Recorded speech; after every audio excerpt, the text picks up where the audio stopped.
Selamat petang, salam sejahtera. Kali ini Nazri Aziz benar-benar menyekolahkan, membalun Shahidan Kasim. Apabila Shahidan Kasim kata ahli parlimen pembangkang tidak diberikan atau disekat daripada mendapatkan peruntukan kerajaan. Saudara-saudara sekalian, saya nak huraikan kepada anda semua apa yang salah yang disebutkan oleh Shahidan Kasim itu.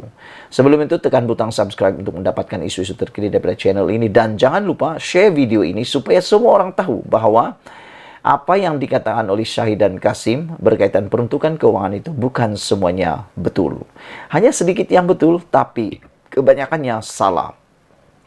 Saudara-saudara sekalian, menurut Nazri Aziz, sebenarnya kerajaan sebenarnya tidak bermakna kerajaan langsung tidak akan memberikan peruntukan untuk kawasan parlimen di bawah pembangkang. Tidak. Sebenarnya kerajaan akan memberi peruntukan kepada ahli parlimen di bawah kerajaan ataupun di bawah ahli parlimen pembangkang.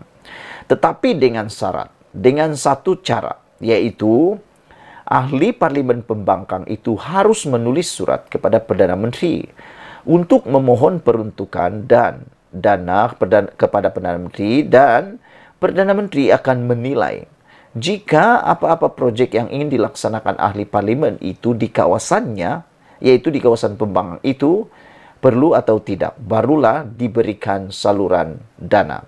Kenapa dibuat begitu? Mungkin Anda tertanya-tanya, kenapa perlu tulis surat? Sebenarnya ini adalah alasannya. Karena alasannya supaya bagi memastikan sebarang dana kerajaan yang disalurkan kepada ahli parlimen pembangkang tidak akan disalahgunakan untuk tujuan politik. Saudara-saudara sekalian, mereka tidak sebebas ahli parlimen kerajaan untuk gunakan uang. Ini memang kita tahu. Semua orang tahu, siapapun kerajaan pasti ini akan berlaku. Kenapa? Apa tujuannya? Saya akan hurai pada Anda sekejap lagi. Ikuti dari awal sampai akhir kenapa kerajaan perlu surat dan kenapa pembangkang tidak sebebas ahli parlimen gunakan kerajaan untuk gunakan uang. Kerana ini kami yaitu kerajaan boleh putuskan apa yang ingin dibuat.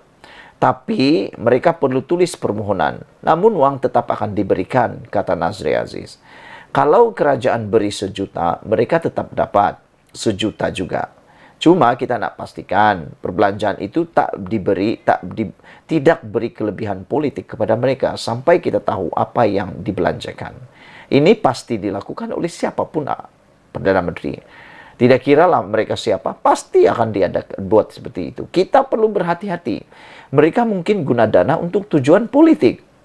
Nazri berkata proses permohonan dana itu juga salah satu cara kerajaan untuk menarik pihak pembangkang untuk berbincang. Nah, saudara-saudara, rupa-rupanya salah satu sebab mengapa ahli parlimen pembangkang perlu memohon untuk peruntukan melalui surat, kerana ini adalah satu cara kerajaan untuk menarik pihak pembangkang berbincang. Ini bukan sesuatu yang salah, ini sesuatu yang amat baik untuk kesejahteraan rakyat Malaysia. Tanpa proses itu, kata Nazri, kerajaan tidak dapat membawa pembangkang ke meja perundingan.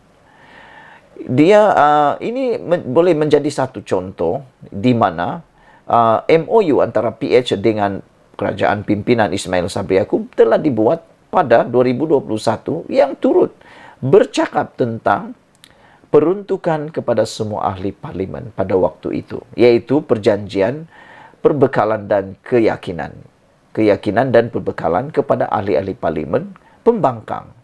Ini yang mungkin Shahidan tak pernah cakap. Jadi, pada saya, jawapannya adalah tidak. Kita tidak perlu sama rata antara ahli parlimen kerajaan dan pembangkang. Itu semua orang tahu. Malah, mereka begitu degil sekarang. Bukan nak berbaik, tapi nak berlawan. Kalau nak lawan, kita lawanlah, kata Shahidan Kasim. Ini masalahnya. Jadi, kalau nak berdamai, berdamailah. Namun pemimpin veteran PH dan juga ahli parlimen Pasir Gudang Hassan Abdul Karim berpandangan berbeza dengan menyokong cadangan agar semua ahli parlimen diberi peruntukan sama rata. Kata Hassan Abdul Karim, saya cadangkan buat undang-undang supaya semua 222 ahli parlimen diberi peruntukan sama rata. Peruntukan kepada setiap ahli parlimen daripada kerajaan adalah untuk rakyat kawasan parlimen. Rakyat telah pilih ahli parlimen tersebut sebagai wakil rakyat mereka. Jadi, jangan zalimi rakyat yang pilih pembangkang. Saya tidak setuju. Saya setuju dengan apa yang dikatakan oleh Shahidan Kasim. Kerana, seperti yang Shahidan Kasim katakan tadi, bukan tidak dibagi, dia akan dibagi. Cuma, ahli parlimen tersebut perlulah membuat perancangan yang rapi, supaya kalau itu perlu akan diluluskan dan dia akan dapat. Kalau 1 juta peruntukannya dibagi 1 juta, tidak akan dikurangkan. Cuma mau lihat apa guna uang itu untuk kesejahteraan rakyat di sana, ataupun jangan-jangan takut-takut nanti, kata Shahidan Kasim, nanti digunakan pula untuk kegunaan politik.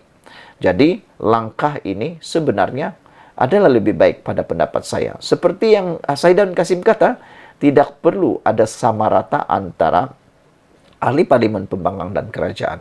Pada pendapat saya, itu lebih baik. Walaupun mungkin alasan dan juga hujah daripada Hassan Abdul Karim juga boleh diterima sebenarnya. Langkah ini juga satu bentuk reformasi institusi parlimen, kata Hassan Abdul Karim. Tak perlu lagi ada MOU untuk ahli parlimen pembangkang untuk dapat peruntukan dari kerajaan.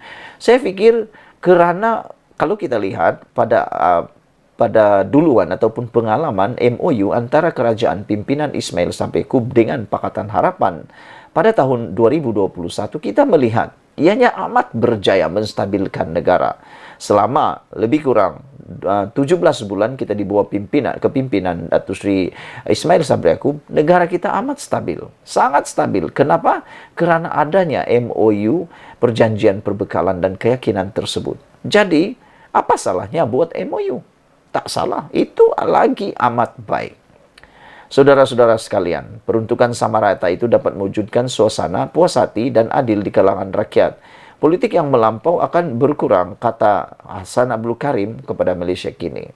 Hassan Abdul Karim juga mengatakan peruntukan sama rata akan meningkatkan keberkasakanan pusat khidmat ahli parlimen dan mengelakkan amalan rasuah, kerana ahli parlimen tidak lagi perlu bergantung kepada syarikat maupun orang persendirian untuk memberi sumbangan. Ahli dan parti politik juga tidak akan risau lagi untuk menjadi pembangkang, kerana mereka tetap akan mendapat peruntukan dari kerajaan. Dan ia akan mewujudkan suasana politik yang sihat, katanya lagi. Saya sebenarnya ada sedikit setuju juga dengan apa yang dikatakan oleh Hassan Abdul Karim ini. Cuma ianya perlu dibuat satu undang-undang. Undang-undang itu harus diwartakan supaya jangan saja nanti oleh kerana Anwar Ibrahim pula baik hati dia ikut apa yang Hassan Abdul Karim ini buat, nanti kerajaan yang lain pula tak akan ikut pula.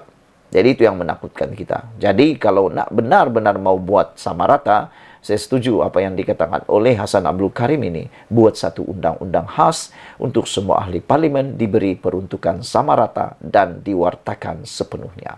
Sekian dulu untuk kali ini. Jangan lupa tinggalkan komen Anda, tekan butang subscribe. Malaysia kita punya, kita juga sama-sama cintai Malaysiaku. Bye-bye.